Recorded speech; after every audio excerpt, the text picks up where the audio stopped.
which is the correct thing, when it is actually the right time to, you just need to be consistent. You haven't done it for long enough. You haven't pounded the pavement for long enough. You haven't cranked the well long enough. Versus like, that's old news. Yeah. It's time to innovate. How do you think about deciphering between those two things? That's a tough one. Yeah. It really is. I mean, because you'll hear people in the startup both world. Can be true. Yeah, they can say you got to pivot, you got to change, you got to adapt, and then the other side is like double down, keep leaning in there. I mean, one of those 16 behaviors is trust your instincts. And Jim Patterson says it this way. I asked him one time, do you think everybody has a gut worth trusting? He's like, absolutely not. No, they don't. And I was speaking to an audience in the Bahamas, which was a pretty good gig to get. It was like January a couple years ago, and I was talking. One of the things we did is we were writing the book, is we'd go out and speak about it to get feedback from audiences. So I spoke to tens of thousands of people about the concepts that we were working on. So I was in front of this audience like a couple years ago in Bahamas, and I was in this hotel that had a casino in it. And I asked the question to the audience, how many by show of hands believe that people have a good guts worth following? How many people believe? Everybody's got that. And I was surprised, like the number of people were like, yeah, everybody's had great instincts. And I'm like, really? Yeah. And the audience was like, yeah. And I'm like, go to that casino at 2 a.m. and tell me people have good instincts. Now, granted, they might be a little bit impaired in those decisions, but no, everybody doesn't have good instincts. But instincts often come from experience and from just time in the seat sometimes and seeing lots of things. So you can improve on those instincts by having that exposure.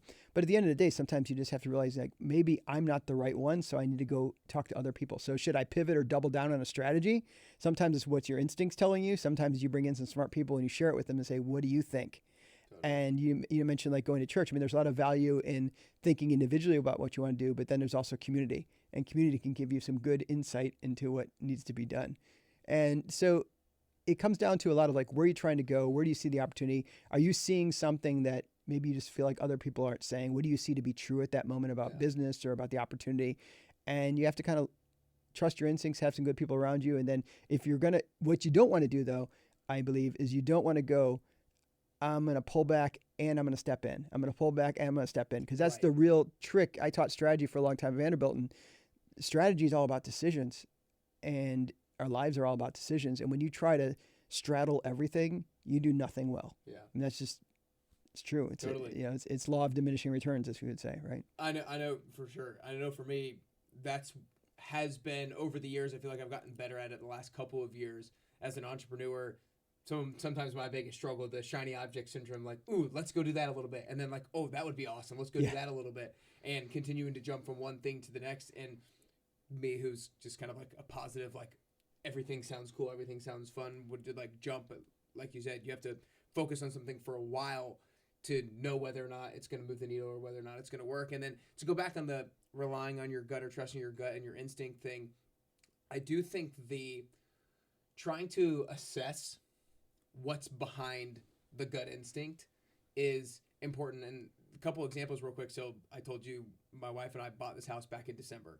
We were looking seriously at another house right before it, and we're like, oh my gosh, this is kind of like right where we thought we wanted it. It's a beautiful house. It's a little bit of a stretch financially, but like maybe it's the right thing. It is a great place. And it could have been, it was a different house. Oh, I was like, this is a great place. Yeah. Well, thank you. But we were looking at a different house, and it was like more of a stretch financially, and we were kind of like just gung ho about it. We're like, this feels right, let's do it. And then I like looked at the number, I was like, this is just be a dumb decision. Like, let's not go in over our heads. And I told you I'm looking at different spaces to open up a gym right now, and I feel like the same thing could happen. Like, oh, this is the space, I can see a vision, like this would be really good.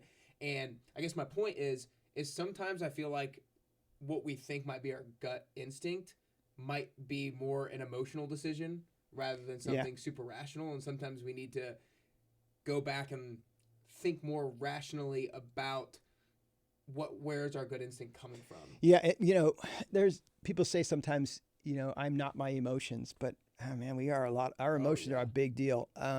One thing that we often talk about, you mentioned a course. So there's a company called Franklin Covey. Stephen Covey wrote 7 Habits of Highly Effective People, and there was a company built initially on that called Covey Leadership Center that then merged with another company called Franklin Quest and created Franklin Covey. And these days they're a publicly traded company, a few $100 million a year in revenue, and they work with clients around the world to help their people improve performance and help change behavior. And they actually licensed the content from the book for us to develop a course called From Disruption to Innovation. And one thing that's in that course is the idea of every time you have a disruption. So if you're thinking right now, if you're listening to this, think about a disruption going on in your life, some situation where you're not sure exactly what to do with it. Yeah. It could be unique to you, like I mentioned, like a doctor's report or a project opportunity. It might be exciting or not exciting or whatever it might be. It could be something going on across your organization or your company or whatever it might be. It's something you're not sure what to do. It's disrupting you. And one of the things to think about is what emotions do you have tied to that, and get those down, like spell them out for yourself and take a look at them and see how much of those emotions are they coming from a rational place or maybe an irrational place? Because you have to process through some of those things before you even decide what you're going to do. Yeah. If you just go from stimulus to response, you kind of take your own free will out of it. Totally. And we don't want people to do that. Yeah, no, 100%. I think, the stimulus to response thing, Viktor Frankl, Man's Search for Meaning. Yep, that's right. Having that gap is really important, and that's to an extent when I'm talking about why you bring that up, right? What I'm talking about, there needs to be maybe a little bit of rationality sometimes because the stimulus to response, while people say and maybe give credit to their gut or their instinct, it's kind of just an emotional decision, an emotional response that you didn't really think too much about, and you're a little bit in over your head. When we think about, let's go a little bit into that course, just from disruption to innovation. We talked a while back about anticipation, proactivity. When something does happen, what are instead of just like moving on and maybe asking for advice, what are some innovative? What are some things that we can ask ourselves, or things that we can do to trigger innovative thoughts or creative thoughts that maybe haven't really been done before? That's a great question. What we found is, as we were out talking to these people that we called positive disruptors. So these are people who take disruptive moments, and some of them are horrific. I mean, there's some you wouldn't wish on your worst enemy. Some things that happen to people that we write about in the book. So everything wasn't just like puppy dogs and balloons, right? There were lots of things where